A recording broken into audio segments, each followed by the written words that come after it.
हम लोग स्टार्ट कर रहे हैं अपनी एक्सरसाइज 4.3 जो करेंगे हम लोग, उसके बेसिक्स हम लोग 4.2 में क्लियर कर चुके हैं। इस सेंस में कि अगर हमको जो हमारा फर्स्ट क्वेश्चन है इसमें लिखा हुआ है कि draw the graph of each of the following linear equation in two variables. तो किसी भी लीनियर इक्वेशन का ग्राफ बनाने के लिए सबसे पहले हमें उसके क्या होता है, सॉल्यूशंस फाइंड करने होते हैं। तो जैसा कि हम लोग 4.2 में पहले ही सॉल्यूशंस निकाल चुके हैं कि x की डिफरेंट वैल्यूज के लिए y की डिफरेंट वैल्यूज, तो सेम काम हमको अब यहाँ पर करना है। इसके लिए हम क्या करेंगे कि जैसे हमने 4.2 में किया था, सबसे पहले इसके सॉल्यूशन सेट निकालेंगे। अच्छा, कुछ टीचर्स कहते हैं कि ग्राफ बनाने के लिए केवल 2 सॉल्यूशन निकाल लो काफी होता है, पर मेरा कहना ये है कि अगर 2 सॉल्यूशन निकाले तो उससे 2 पॉइंट मिलेंगे, और हम जानते हैं कि 2 पॉइंट से तो हमेशा एक स्ट्रेट लाइन बनती है, तो हम मिनिमम 3 सॉल्यूशंस ही निकालेंगे और उससे हमको पता भी चल जाएगा कि हमारा कौन सा सॉल्यूशन गलत है या सही है। क्योंकि जो अगर सॉल्यूशन सेट हमारा गलत होगा वो पॉइंट ग्राफ पे कभी भी हम शो नहीं कर पाएंगे। अब कैसे करना है, जो काम हम 4.2 में जो भी कर चुके हैं, तो यहाँ थोड़ा स्पीड से करेंगे। सॉल्व करने के लिए हम पहले ये अपनी इक्वेशन लिखेंगे, फिर इसको किसी के भी फॉर्म में x in terms of y या y in terms of x लिख सकते हैं। तो मान लो मैंने y इज इक्वल टू लिख दिया 4 - x, ठीक है। अब हम यहाँ पर इसकी टेबल साथ में बना लेंगे, जो हमारे सॉल्यूशंस आते जाएंगे उनको हम यहाँ पर लिख लेंगे, और इन सॉल्यूशंस के बेस पर ही हम अपना ग्राफ बनाएंगे। अब अगर हमको y is equal to 4 - x है तो हम लिखना शुरू कर देंगे। पहली वैल्यू ले ली मैंने 4 और x इज इक्वल टू 0, तो y की वैल्यू क्या आ जाएगी 4 - 0, तो y की वैल्यू आ गई 4। तो हम यहाँ पे साथ साथ लिखते जाते हैं कि x 0 के लिए y का आंसर क्या आ गया 4।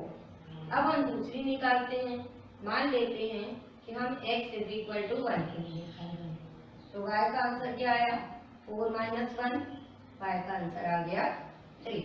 तो x 1 y 3। अब ऐसे ही हम अगला सॉल्यूशन निकालते हैं, वो निकालते हैं for x is equal to 2, तो y की वैल्यू क्या आ जाएगी 4 - 2, y का आंसर आ गया 2। तो 2 के लिए आंसर क्या आ गया 2। ये बात समझ में आ गई। ये काम आप लोग पहले भी कर चुके हो, तो इसमें आपको दिक्कत नहीं है। अब हमको क्या करना है, ग्राफ ड्रॉ करना है। तो ग्राफ कैसे रिप्रेजेंट करते हैं ये हम लोग 3rd चैप्टर में पढ़ चुके हैं। अब इन्हीं वैल्यूज को लेके हम ग्राफ बनाएंगे। क्योंकि यहाँ पे 2 वेरिएबल हैं, तो हम कैसा प्लेन बनाएंगे, कार्टेशियन। एक x मतलब x एक्सिस के पॉइंट्स, y मतलब y एक्सिस के पॉइंट्स। तो हम अपना कार्टेशियन प्लेन बनाएंगे। मैं यहाँ पर ऐसे कर रही हूँ, आप लोग इसको ग्राफ पेपर पे करोगे। यहाँ x, यहाँ x डैश, ये y, ये y डैश, ये अपनी ओरिजिन। राइट हैंड साइड में हमारे सारे पॉजिटिव नंबर्स आएंगे,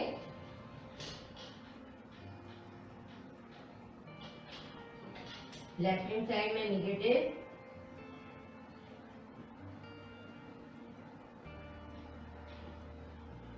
यहाँ पर अपने सारे पॉजिटिव, और यहाँ पर सारे नेगेटिव। इसमें 2-3 बेसिक जो मिस्टेक्स होती हैं वो ये है कि कुछ बच्चे क्या करते हैं, ये 0 थोड़ा बड़ा होता है तो ग्राफ पेपर पे एक जो मार्किंग होती है उसको छोड़ के नीचे से 1 लिखने लगते हैं। तो ऐसी गलती कोई भी नहीं करेगा, ठीक है। नेगेटिव साइन लेफ्ट में नहीं लिखना, क्योंकि राइट में लिखने पर तुम्हें मालूम है कि डैश के साथ में अगर वो मिल जाए तो वो पॉजिटिव जैसे दिखने लगते हैं। अब मेन काम जो हमको करना है, इन पॉइंट्स को बहुत सावधानी से यहाँ पर रिप्रेजेंट करना है। इन पॉइंट्स को बहुत सावधानी से रिप्रेजेंट कैसे करना है कि हम सबसे पहले क्या देखेंगे, x 0 के लिए y की वैल्यू क्या है 4, तो x एक्सिस का 0 कहाँ पर है, यहाँ पर। इसके लिए y का आंसर क्या है 4। तो ये पॉइंट हमारा क्या हो गया, 0 के लिए 4 यहाँ पर, और इसको स्मॉल ब्रैकेट से शो कर रही हूँ। मैं बार बार बता चुकी हूँ कि किसी भी पॉइंट को ऐसे ऐसे करके रिप्रेजेंट नहीं करना है, ये गलत होता है। हमको किसी भी पॉइंट को रिप्रेजेंट सिर्फ एक सिंगल डॉट से ही करना चाहिए, ठीक है। तो ये एक चीज का ध्यान रखना है।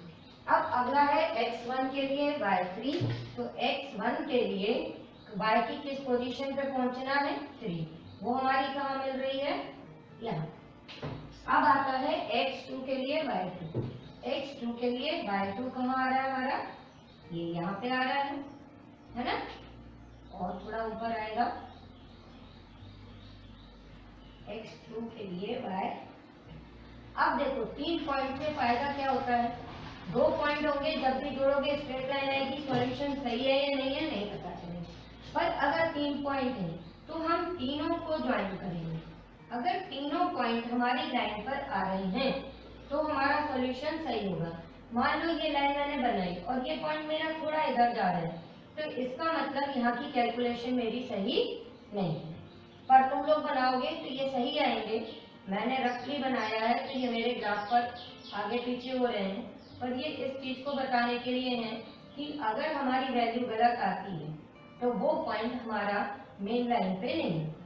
तो एक तो इनको पॉइंट से मतलब सिंगल डॉट से बताना है, इनके बाहर स्मॉल ब्रैकेट लगाना है, और एक चीज क्या याद रखना है कि ये किस चीज की लाइन है, ये इसके ऊपर आपको लिखना पड़ेगा, x plus y is equal to 4।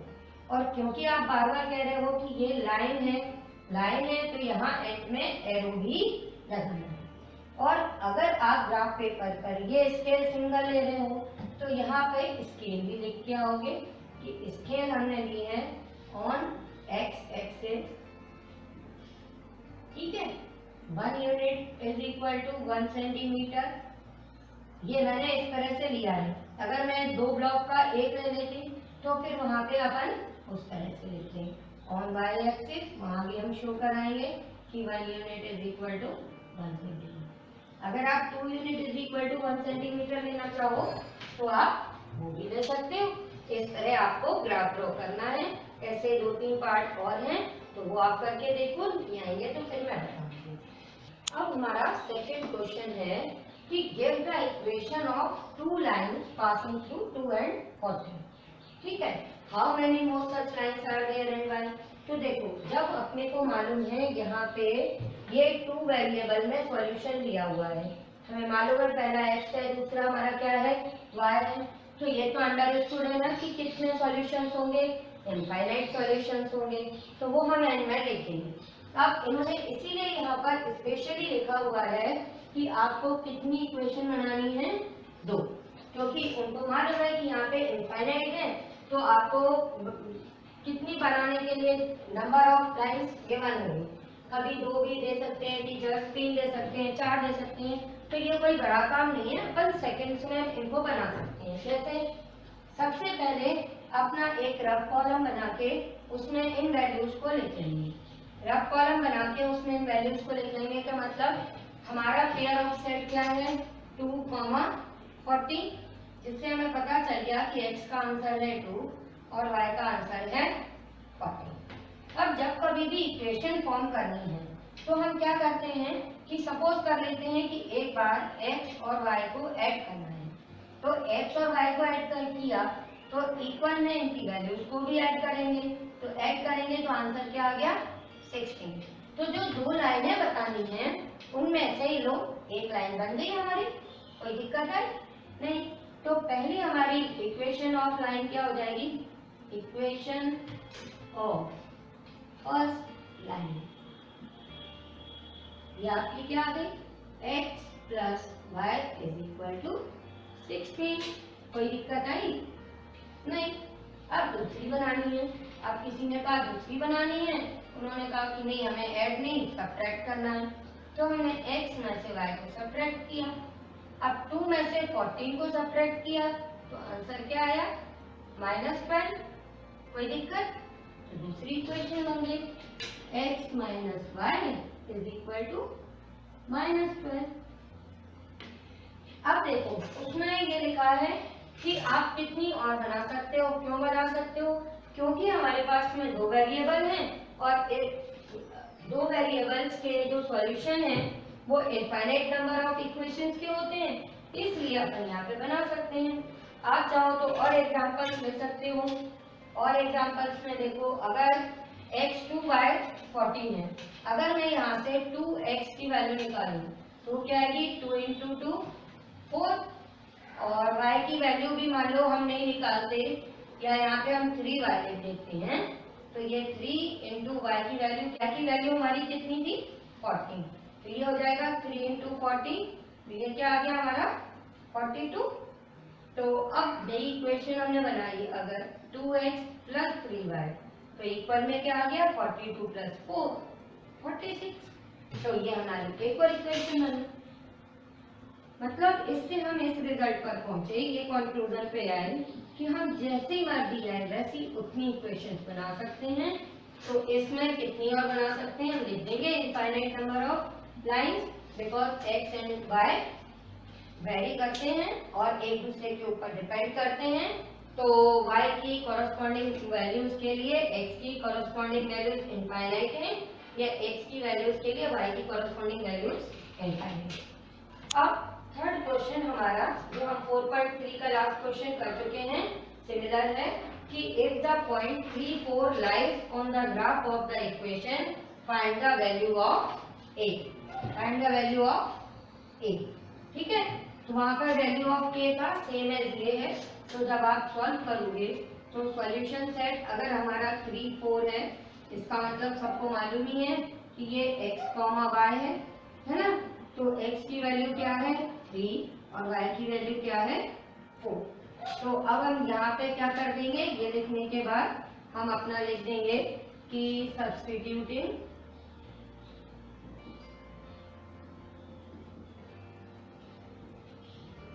x is equal to 3, y is equal to 4 in the given equation।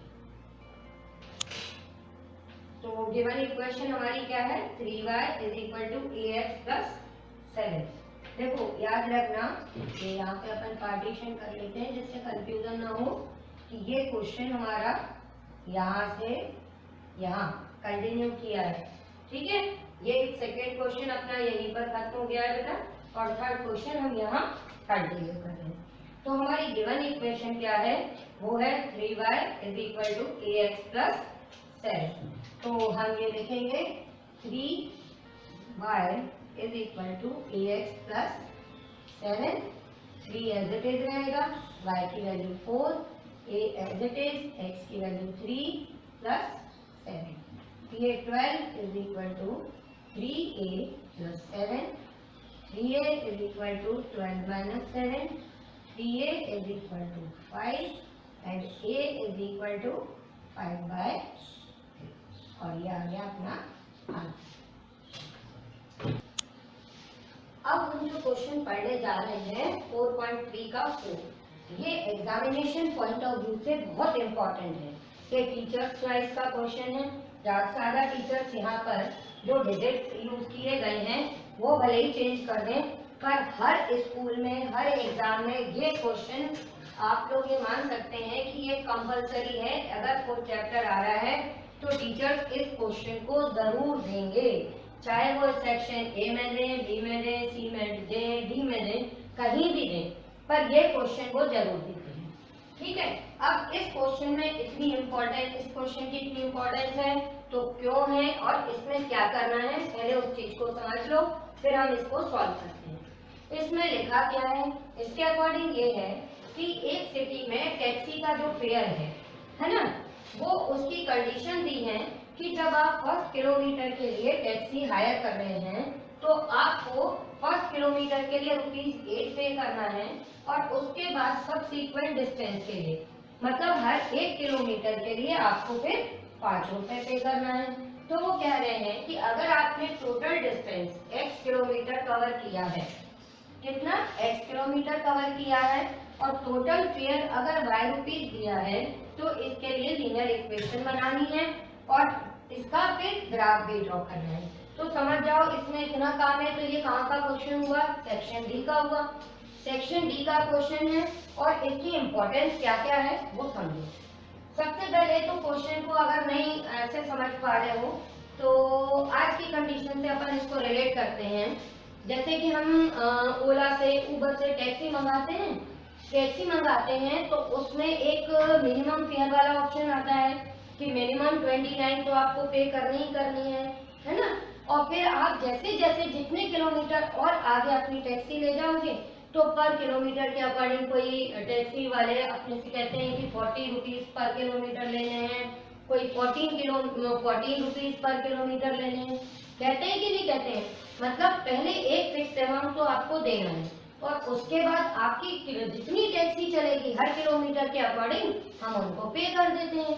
तो सेम उसी पर ये क्वेश्चन बनाया गया कि अगर उन्होंने कहा आपने टैक्सी किसी से मंगाई है और आपको उन्होंने बोला है कि पहले आपको सबसे पहले हमको एक फिक्स अमाउंट 8 रुपीज तो देना ही है और फिर आप तो टैक्सी जितनी दूर ले जानी है ले जाओ, लेकिन उसके बाद आप जितने किलोमीटर चलोगे उसके लिए हम आपसे 5 रुपए लेंगे। तो अब इस इक्वेशन को बनाने के लिए कॉन्सेप्ट समझ में आ गया? मैं डायग्राम बना के और इसको क्लियरली तुम लोग को समझा देती हूँ। अब अपन अपना डायग्राम बना लेते हैं। इसी का डायग्राम में देखो, ये अपने पास में किसी ने कहा कि एक सिटी में ए से बी तक अपन जाते है ना। ए से बी तक जाने में अपन धीरे धीरे कई किलोमीटर चले, हमको भी नहीं मालूम कि हम कितने किलोमीटर यहाँ से लेके यहाँ तक चले, पर उन्होंने बोला कि आपका टोटल डिस्टेंस है x किलोमीटर। मतलब जब आप यहाँ से लेके यहाँ पहुँचेंगे तो आपका टोटल डिस्टेंस कवर आ रहा है x किलोमीटर। और उन्होंने बोला आपने टोटल पैसे कितने देने हैं? ₹y। तो वो पैसे हमारे पास में कैलकुलेटेड है ₹y।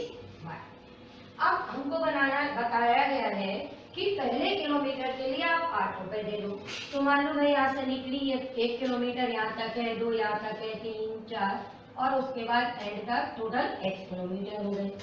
तो हमको क्या बोला गया कि आपने पहले किलोमीटर के लिए कितने पैसे देने हैं? एक यानी स्टार्टिंग पॉइंट से फर्स्ट किलोमीटर तक हमको पैसे देने हैं 8 रुपीज, है ना। और उसके बाद अगले किलोमीटर पे जाओगे तो कितने देने हैं? 5 रुपीज, फिर उसके बाद 5 रुपीज एंड ये बात समझ में आ गई। अब बतानी है इसकी इक्वेशन। तो इक्वेशन के लिए हम सबसे पहले क्या लिख देंगे कि हमारा जो टोटल फेयर है y वो किसके इक्वल होगा? टोटल फेयर यानी y रुपीज हमको किसके अकॉर्डिंग देने हैं? 8 + 5 + 5 + 5 एंड सो ऑन। तो ये 8 रुपीज तो देने ही देने हैं। जैसा मैंने बोला ओला उबर का एग्जांपल लो कि जो फेयर हम y दे रहे हैं उसमें ये 8 तो फिक्स अमाउंट है, फिर 5 रुपीज हर किलोमीटर का दे रहे हैं। अब हर किलोमीटर में हमने वैसे तो देखा कि टोटल किलोमीटर कितने हैं? x है, तो यहाँ पे 5 × x होगा, लेकिन हम 5 × x नहीं कर रहे। क्यों? क्योंकि ये जो टोटल x किलोमीटर है इसमें से ये 1 किलोमीटर का पे तो आप पहले ही कर चुके ना 8 रुपीज, तो ये तो यहाँ x किलोमीटर में नहीं आएगा। तो टोटल हमारे किलोमीटर अब हमको कहाँ से कहाँ तक काउंट करने थे? यहाँ से लेके एंड तक। तो x किलोमीटर में से 1 किलोमीटर कम हुआ तो कितने बचा? x - 1 kilometre. तो ये 5 × x - 1 होगा। अब इसको हम सिंप्लीफाई कर लेंगे तो ये 8 + 5x - 5 y = ये हो जाएगा 5x 8 - 5 + 3। तो ये हमारी लीनियर इक्वेशन बन गई। इसको स्टैंडर्ड फॉर्म में लिख देंगे और करके, तो ये हो जाएगा 5x - y + 3 = 0 बन गई। ये हमारा फर्स्ट पार्ट हो गया कि राइट अ लीनियर इक्वेशन। ये हमने लीनियर इक्वेशन बना ली। अब हमको क्या लिखा हुआ है अगला काम कि आपको इसका ग्राफ बनाना है। तो ग्राफ बनाने के लिए जैसे क्वेश्चन फर्स्ट सेकंड में हम लोग ने किया था सेम एज हम कर देंगे कि इसके लिए हम अपनी टेबल कंस्ट्रक्ट करेंगे। जब भी ग्राफ बनाना है यहाँ पर हम अपना x लिखेंगे, यहाँ पे y लिखेंगे और x या y की वैल्यूज के अकॉर्डिंग ये निकाल देंगे। वैसे ये वाली कंडीशन से क्या पता चल रहा है कि अगर हम x की डिफरेंट वैल्यूज डालते जाएं तो y की वैल्यूज मिल जाएगी। तो हम इसी को कंसीडर कर लेते हैं और यहाँ से अपने सॉल्यूशंस लिख देते हैं कि for x is equal to 0, y is equal to 5 into 0 plus 3, y is equal to 0 plus 3, y is equal to 3। x 0 के लिए y की वैल्यू 3। अब ऐसे ही दो सॉल्यूशन और निकालना है और जैसा हमने प्रीवियस क्वेश्चन में ग्राफ बनाया था सेम एज इसका ग्राफ बनाना है और ग्राफ बना के उसको यहाँ कार्टेशियन प्लेन में रिप्रेजेंट कर देना और सारे पॉइंट्स को ज्वाइन कर देना। बस इतना सा काम है और बढ़िया सेक्शन बी का क्वेश्चन आपको फुल मार्क्स मिल जाएंगे। अब हमारा फिफ्थ क्वेश्चन है, इसमें दो पार्ट हैं। ये अपना फर्स्ट पार्ट है, दोनों के अपने पास में ग्राफ गिवन है। ग्राफ गिवन के बाद में हमारे पास में क्वेश्चन में कई इक्वेशन दी हुई हैं और हमको उनमें से चूज करना है कि ये ग्राफ हमारा किस इक्वेशन को सेटिस्फाई करता है। तो अब क्या है, जो इक्वेशन दी हैं वो डिफरेंट फॉर्म की हैं। जैसे एक अपनी इक्वेशन का एक पार्ट जो है वो ये है कि क्या ये x is equal to y equation का ग्राफ है। अब ये हम कैसे चेक करें कि ये किस इक्वेशन का ग्राफ है। अभी हमने इक्वेशन से ग्राफ बनाना सीखा है, अब ग्राफ से इक्वेशन ढूंढना इस क्वेश्चन में सिखाया है कि अगर यहाँ पर x is equal to y, पहला ऑप्शन ये है, तो ये कैसे मैं डिसाइड करूँ कि ये सही है कि नहीं है। तो हमको मालूम है कि ये जो ऑर्डर पेयर में हमारे पास में सॉल्यूशंस होते हैं, इसमें पहला जो पार्ट होता है वो x होता है और दूसरा y होता है। तो हमने देखा कि पहले इक्वेशन दी है x is equal to y, क्या x और y की वैल्यूज इक्वल दिख रही हैं? एक 1 है, एक -1 है, तो क्या ये इस लाइन की अपन ग्राफ बोल सकते हैं? ये अपना इस लाइन का ग्राफ नहीं है। अब आता है अपना दूसरा पार्ट। जो अपना दूसरा पार्ट है वो है x plus y is equal to 0। अब यहाँ पे ध्यान दो, अपने पास में सारे ऑर्डर पेयर सेटिस्फाई होने चाहिए। इसमें 0 0 तो फर्स्ट में हो रहा था, बाकी दोनों नहीं हुए तो मैंने क्रॉस कर दिया। अब यहाँ देखो -1 प्लस 1 किया तो आंसर क्या आ रहा है? 0। -1 प्लस 1 0, 0 प्लस 0 0, 1 -1 0, यानी ये पूरी की पूरी इक्वेशन इस लाइन को सेटिस्फाई कर दी है। तो हमारा ये इसका सॉल्यूशन हो जाएगा। ऐसे ही इसके दो पार्ट और हैं, उनको आप लोग चेक करना और उसको देख लेना और सेकंड पार्ट आपको अपने आप करना है, नहीं आएगा तो मैं बता दूंगी। ठीक है, तो ये दो पार्ट और हैं, इनको मैंने कहा है आप लोग ट्राई कर लेना। लाओ एक बार निकाला और एक्सप्लेन करके बता देते हैं। ये 2 एज इट इज रहेगा। अभी हमने देखा था सॉल्यूशन सेट कब होता है, जब लेफ्ट हैंड साइड और राइट हैंड साइड का आंसर सेम आते हैं। तो ये 2 रहा। अगर मैं इस वाले की बात करूं तो x की वैल्यू -1, y की वैल्यू 1, तो y की वैल्यू हमने लिख दी 1। तो राइट हैंड साइड में 7, x की वैल्यू क्या है बेटा? -1। तो जब आप इसको सॉल्व करोगे तो ये आ रहा है 2 + 3 -7, 5 इज इक्वल टू -7। क्या ये पॉसिबल है? नहीं है। तो क्या ये सॉल्यूशन होगा इस लीनियर इस लाइन का? नहीं होगा। तो यानी कि ये भी इस लाइन को रिप्रेजेंट नहीं करेगी। सेम है, इसके लिए भी हम ट्राई करेंगे तो ये भी नहीं कर पाएगा। तो अब हमारा जो 6th क्वेश्चन है वो है अपना बेसिकली साइंस से रिलेटेड है कि अगर मान लीजिए आप एक कांस्टेंट फोर्स से काम कर रहे हैं, ठीक है, और उससे आपने कहा कि कोई भी चीज को डिस्टेंस कितना कवर करेगा। फॉर एग्जांपल ऐसे समझ लो कि हमारे पास में एक कोई चीज रखी हुई है, ये मार्कर ये मैंने रखा, अगर मैंने इसको कांस्टेंट फोर्स से इसको थोड़ा सा धक्का दिया, है ना, धक्का दिया तो ये डिस्टेंस कितना ट्रेवल करेगा? इतना। अगर मैंने इसी से इसमें ज्यादा किया तो ये क्या होगा? ज्यादा डिस्टेंस कवर करेगा, यानी ज्यादा दूर चला जाएगा। तो इस क्वेश्चन में भी यही कहा गया है कि जब आप किसी एक एप्लीकेशन पे कांस्टेंट फोर्स डायरेक्टली लगाते हो तो किसके प्रोपोर्शनल होता है? डिस्टेंस के। एक में हम लोग डायरेक्ट और इनवर्स प्रोपोर्शन पढ़ ही चुके हैं। अगर डायरेक्ट में क्या होता है, जब एक चीज बढ़ाते हैं तो दूसरी चीज बढ़ती है, एक चीज कम करते हैं तो दूसरी चीज कम हो जाती है। अब इन्होंने कहा है कि इसी के लिए आप एक इक्वेशन बनाओ, ठीक है, किसमें, 2 वेरिएबल्स में, और उसके बाद उसका जो ग्राफ ड्रॉ करो उस टाइम पे आप अपने कांस्टेंट फोर्स को क्या ले लो, 5 ले लो, ठीक है।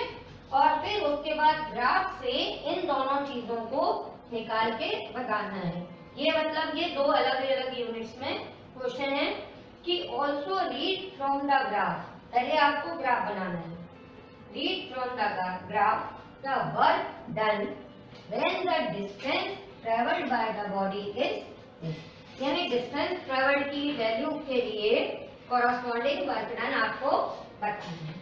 तो अब अपन अपना काम शुरू कर लेते हैं।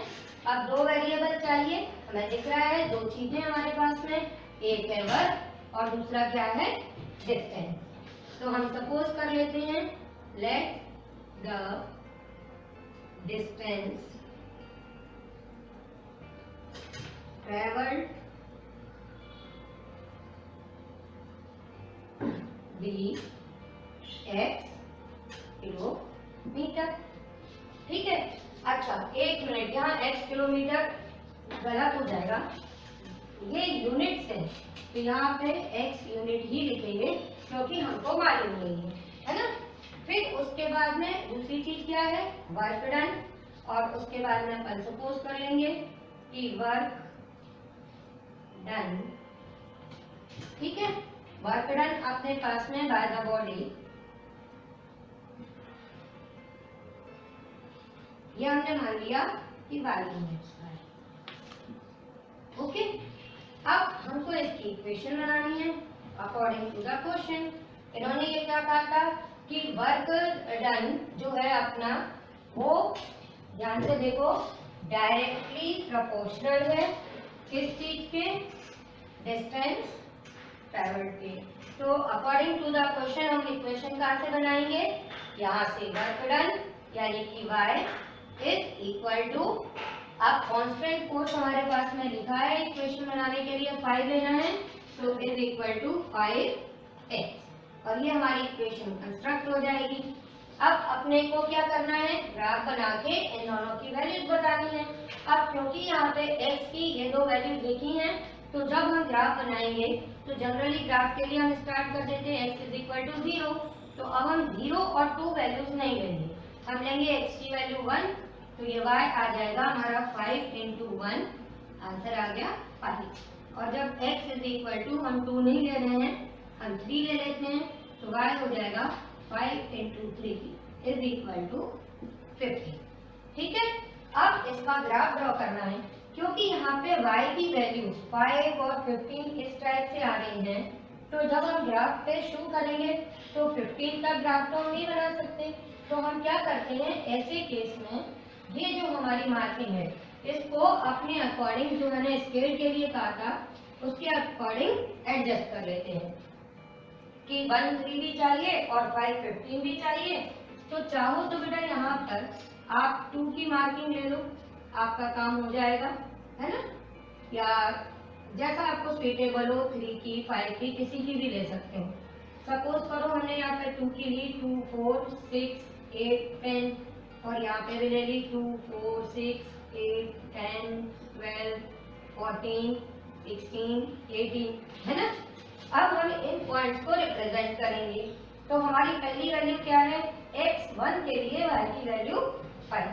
तो अगर ये हमारा 0 से लेके 2 तक है तो 1 कहाँ आएगा, यहाँ, और 1 के लिए वैल्यू क्या है 5, तो y की वैल्यू 5 कहाँ आएगी, यहाँ पे। तो हम इसको कहाँ तक लेके जाएंगे, अपने y के 5 पे, और ये हमारा ये आ जाएगा x1 के लिए 5। फिर x3 के लिए देखा तो 15 है, x3 कहाँ मिलेगा हमको, यहाँ पे, और 15 कहाँ पे मिलेगा, यहाँ पे।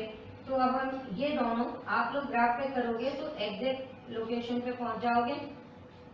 तो ये आपका आ जाएगा y का 15, ये अपनी x, ये x डैश, ये y और ये y डैश। ये सारी मार्किंग आप लोग कर लेना, मैं भी नहीं कर रही थी, है ना। तो ये आपकी आ जाएंगी, और इनको ज्वाइन करके अब आपको क्या करना है, सीधे सीधे एक लाइन ड्रॉ करनी है, ओके। ये लाइन आप ड्रॉ करोगे अब आपको जो वैल्यूज निकालने को कहा है ग्राफ से, उन पर काम करोगे। इन्होंने कहा x2 के लिए अब आपको क्या बताना है, वर्क डन। वर्क डन क्या है अपना, y। यदि x2 के लिए y की वैल्यू क्या है, तो हमने यहाँ पे देखा कि अगर x2 लेते हैं हम, तो हमारी वैल्यू क्या आएगी, x2 हमारा यहाँ पे है। x2 में हम अपने इस ग्राफ को इस टाइप से शो करेंगे। ये x2 पर आए हम लोग और y की वैल्यू देखनी है, तो हम y के डायरेक्शन में गए और ये मैं अपने मेरे ग्राफ में यहाँ 12 पर आ रहे हैं, तो यहाँ पे हम लिख देंगे कि फ्रॉम द ग्राफ